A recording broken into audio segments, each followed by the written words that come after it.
Hi, welcome to gynae talks by doctor Heera.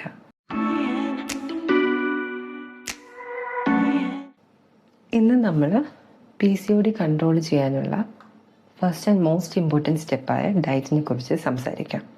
ഡയറ്റിൽ നമുക്ക് ഏറ്റവും ആദ്യം ചെയ്യേണ്ടത് ജങ്ക് ഫുഡ്സ്, ഡീപ്പ് ഫ്രൈഡ് ആയിട്ടുള്ള ഫുഡ് ഐറ്റംസ്, അതേപോലെ തന്നെ ബേക്കറി ഐറ്റംസ്, എക്സസീവ് ഷുഗർ ആയിട്ടുള്ള ഐറ്റംസ് ഇവയെല്ലാം തന്നെ അവോയ്ഡ് ചെയ്യേണ്ടതാണ്. ഇവയെല്ലാം അവോയ്ഡ് ചെയ്യണമെന്ന് പറയുമ്പോഴും എന്ത് കഴിക്കാം എന്നുള്ളതിനെ കുറിച്ച് ഒരു ക്ലാരിറ്റി കുറവുണ്ട്. നമുക്കിന്ന് അതിനെക്കുറിച്ച് ഡീറ്റെയിൽഡ് ആയിട്ടൊന്ന് നോക്കാം. സോ നമ്മുടെ മലയാളികളുടെ ഒരു ആഹാര രീതി നോക്കുകയാണെങ്കിൽ അരി ആഹാരം അവോയ്ഡ് ചെയ്യാൻ പറ്റുന്ന ഒന്നല്ല. ഒരു ഇന്ത്യൻ ഫുഡ് അല്ലെങ്കിൽ മലയാളികളുടെ ഡയറ്റ് നോക്കുകയാണെങ്കിൽ നമ്മൾ കഴിക്കുന്ന മിക്ക ആഹാരങ്ങളും അരി ആഹാരങ്ങളാണ്. രാവിലെ നമ്മൾ കഴിക്കുന്ന ദോശയാവട്ടെ, ഇഡലി, പുട്ട് ഇവയെല്ലാം അരി ആഹാരമാണ്. ഉച്ചയ്ക്ക് മലയാളിക്ക് ചോറില്ലാതെ ഒരു ആഹാരം ആലോചിക്കാനും പറ്റില്ല. അപ്പോൾ നമുക്ക് ചോറ് അല്ലെങ്കിൽ അരി ആഹാരം കംപ്ലീറ്റ് ആയിട്ട് അവോയ്ഡ് ചെയ്യാൻ പറഞ്ഞാൽ അത് പറ്റുന്ന ഒരു കാര്യമല്ല. നമുക്കതിനെ എങ്ങനെ ഇൻക്ലൂഡ് ചെയ്തുകൊണ്ടൊരു ഡയറ്റ് ഉണ്ടാക്കാം എന്നുള്ളത് നോക്കാം. നമ്മുടെ ഇതിലെ മെയിൻ കാര്യം എന്ന് വെച്ചാൽ ഫുഡ് സ്കിപ്പ് ചെയ്യാതിരിക്കുക എന്നുള്ളതാണ്. നമ്മൾ ഒരു 3-4 മണിക്കൂർ കൂടുമ്പോഴും ചെറിയ ചെറിയ ക്വാണ്ടിറ്റിയിൽ ഫുഡ് കഴിക്കേണ്ടതാണ്. ബ്രേക്ക്ഫാസ്റ്റിന് മുന്നേ ആയിട്ട് രാവിലെ എഴുന്നേൽക്കുമ്പോൾ തന്നെ നമുക്ക് ചെറു ചൂടുവെള്ളത്തിൽ നാരങ്ങ നീരൊഴിച്ച് അത് കുടിക്കാവുന്നതാണ്. അത് നമ്മുടെ ഡൈജഷനെയും മെറ്റബോളിസത്തിനെയൊക്കെ ഹെൽപ്പ് ചെയ്യുന്ന ഒന്നാണ്. പിന്നെ ഒരു ബ്രേക്ക്ഫാസ്റ്റ് നമുക്കൊരു 7:30, 8 ഒക്കെ ആകുമ്പോൾ ബ്രേക്ക്ഫാസ്റ്റ് കഴിക്കണം. PCODയിൽ ഒരിക്കലും നമ്മൾ ബ്രേക്ക്ഫാസ്റ്റ് സ്കിപ്പ് ചെയ്യരുത്. ബ്രേക്ക്ഫാസ്റ്റ് സ്കിപ്പ് ചെയ്യുന്നതിലൂടെ ആക്ച്വലി നമ്മൾ പ്രോബ്ലം കുറച്ചും കൂടെ കൂടുതൽ വഷളാക്കുകയാണ് ചെയ്യുന്നത്. നമ്മുടെ ഇൻസുലിൻ റെസിസ്റ്റൻസ് കൂടുകയാണ് ചെയ്യുന്നത്. ഇനി നമ്മൾ PCODയിൽ ഉള്ള ഒരാൾക്ക് ബ്രേക്ക്ഫാസ്റ്റ് എന്ന് പറയുമ്പോൾ നമ്മുടെ യൂഷ്വൽ ബ്രേക്ക്ഫാസ്റ്റ് എന്താണ്? സാധാരണ എല്ലാ വീടുകളിലും ദോശ, അതേപോലെ തന്നെ അപ്പം, ഇഡ്ഡലി, പുട്ട് ഇവയൊക്കെയാണ്. ഇത് കഴിക്കുന്നതിൽ കുഴപ്പമില്ല, ക്വാണ്ടിറ്റി ഒന്ന് കുറയ്ക്കുക. ദോശയാണ് കഴിക്കുന്നതെങ്കിൽ ഒരു ദോശ കഴിക്കുക. പക്ഷെ അതിന് പകരമായിട്ട് അതിൽ കൂടുതലുമായിട്ട് പ്ലേറ്റിൽ കൂടുതൽ നോക്കിയാൽ കാണേണ്ടത് പയർക്കറി അല്ലെങ്കിൽ പയർ വർഗ്ഗങ്ങൾ, കടല ഇവയെല്ലാം കൂടുതൽ, ഗ്രീൻ പീസ് ഇവയെല്ലാം കൂടുതലായിട്ട് എടുക്കുക. ഇനി ദോശ ഇവയൊന്നും അല്ലാതെ നമുക്ക് ഏറ്റവും നന്നായിട്ട് യൂസ് ചെയ്യാൻ പറ്റുന്ന ഒന്നാണ് മില്ലറ്റ് ദോശ കഴിക്കാം. അല്ലെങ്കിൽ അതേപോലെ തന്നെ ഓട്സ് ഓവർനൈറ്റ് സോക്ക് ചെയ്ത് നമുക്ക് ഓട്സ് യൂസ് ചെയ്യാം. ഉപ്മ യൂസ് ചെയ്യാം. വെജിറ്റബിൾസ് നിറച്ചിട്ട ഉപ്മ നമുക്ക് ഉണ്ടാക്കി കഴിക്കാവുന്നതാണ്.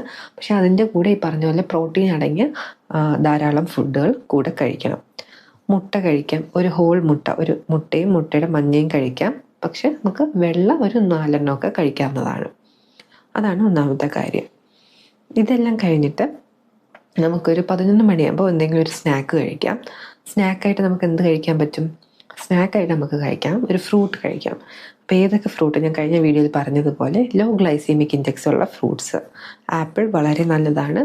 ആപ്പിളിൽ നിറച്ചും ഫൈബേഴ്സും ആൻറ്റി ഓക്സിഡൻസും ഒക്കെ ഉണ്ട്. ഈ ആൻറ്റി ഓക്സിഡൻസ് ഒക്കെ നമ്മുടെ ബോഡിയിലെ ഇൻഫ്ലമേഷൻ കുറയ്ക്കാനും ഓവറീസിൻ്റെ നല്ലൊരു ഫങ്ഷനിങ്ങിനും ഹെൽപ്പ് ചെയ്യുന്ന ഒന്നാണ്. ഗുവ, പേരയ്ക്ക വളരെ നല്ലതാണ്. അതിലുള്ള ആൻറ്റി ഓക്സിഡൻസ് ഇതേപോലെ ഇൻഫ്ലമേഷൻ കുറയ്ക്കും. അതേപോലെ തന്നെ ഹൈ ഫൈബർ ഉണ്ട്, നമ്മുടെ ഗട്ടിന് നല്ലതാണ്. ഇനി നമുക്ക് ലഞ്ച് നോക്കുകയാണെങ്കിൽ നമ്മൾ നേരത്തെ കഴിഞ്ഞ വീഡിയോസിലൊക്കെ പറഞ്ഞതുപോലെ തന്നെ ഒരു പ്ലേറ്റിൻ്റെ ഹാഫ് എന്ന് പറയുന്നത് നമുക്ക് വെജിറ്റബിൾസ് എടുക്കാം. ഏതൊക്കെ വെജിറ്റബിൾസ് എടുക്കാം? വെജിറ്റബിൾ സാലഡ്സ് ഉണ്ടാക്കിയെടുക്കാം. അതിൽ നമുക്ക് ബ്രോക്കോളി വളരെ നല്ലൊരു വെജിറ്റബിളാണ്. ബ്രോക്കോളി യൂസ് ചെയ്യാം.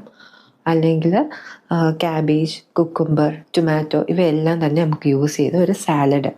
അതേപോലെ തന്നെ പച്ചിലക്കറികൾ, അതായത് ചീര, പാലക്ക്, സെലറി ഇവയൊക്കെ തന്നെ യൂസ് ചെയ്ത് ഒരു സാലഡ് എടുക്കാം. അങ്ങനെ പ്ലേറ്റിൻ്റെ ഹാഫ് പോർഷൻ സാലഡ്സ് എടുക്കുക. അടുത്ത ഒരു 1/4 പോർഷൻ എന്ന് പറയുന്നത് പ്രോട്ടീൻ വേണം. പ്രോട്ടീൻ നമുക്ക് എന്ത് ഫോമിലൊക്കെ എടുക്കാമെന്ന് വെച്ചാൽ നമുക്ക് മീൻ എടുക്കാം. മീൻ കറി വെച്ച് കഴിക്കുന്നതാണ് നല്ലത്. ഫ്രൈ ചെയ്ത് കഴിക്കരുത് ഇരിക്കാൻ മാക്സിമം ശ്രമിക്കാം, ഫ്രൈ ചെയ്ത് കഴിക്കാതിരിക്കാൻ. മീൻ അല്ലെങ്കിൽ പനീർ എടുക്കാം, ടോഫു എടുക്കാം. ഇതെല്ലാം തന്നെ നമുക്ക് യൂഷ്വലി കിട്ടുന്ന സാധനങ്ങളാണ്, അവൈലബിൾ ആയിട്ടുള്ള സാധനങ്ങളാണ്. തൈര്, ലോ ഫാറ്റ് ആയിട്ടുള്ള തൈര് യൂസ് ചെയ്യാവുന്നതാണ്. അടുത്ത 1/4 പോർഷനിൽ നമുക്ക് ഒരു കോംപ്ലക്സ് കാർബോഹൈഡ്രേറ്റ് എടുക്കാവുന്നതാണ്. നമുക്ക് ഉച്ചയ്ക്ക് ചോറ് കഴിക്കാം. ചോറ് കഴിക്കുന്നതിൽ എപ്പോഴും ബ്രൗൺ റൈസ് യൂസ് ചെയ്താൽ അത്രയും നല്ലത്. 1 കപ്പ് ചോറ് നമുക്ക് കഴിക്കാവുന്നതാണ്. ഒന്ന് ലിമിറ്റ് ചെയ്യണമെന്ന് മാത്രമേ ഉള്ളൂ, കംപ്ലീറ്റ്ലി അവോയ്ഡ് ചെയ്യാനായിട്ട് നമ്മൾ പറയുന്നില്ല.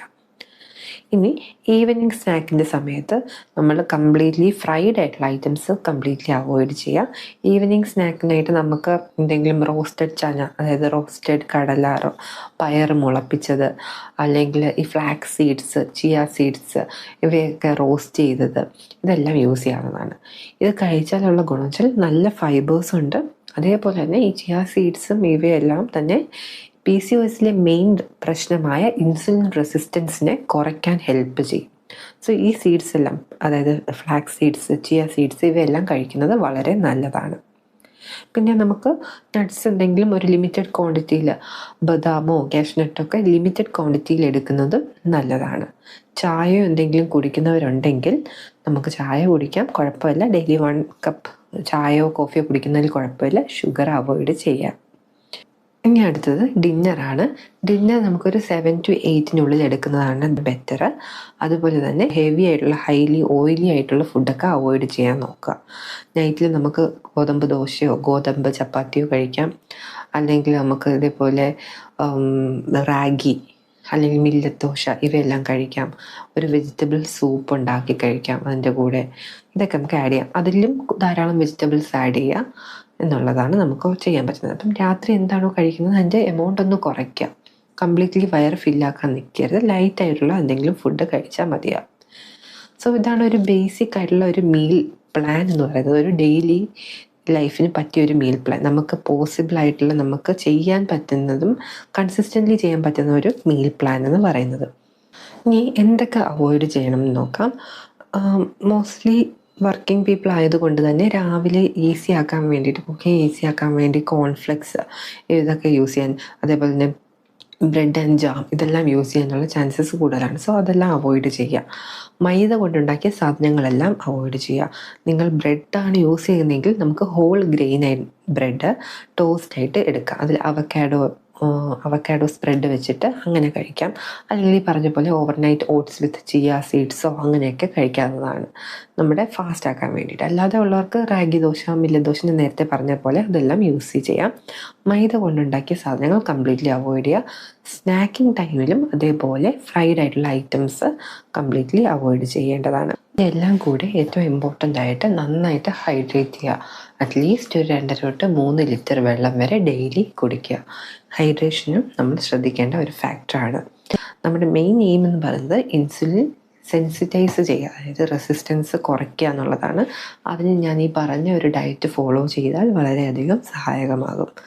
സോ PCO ഉള്ളവർക്ക് ഈ ഒരു ഡയറ്റ് പ്ലാൻ നിങ്ങൾ എത്തിക്കും.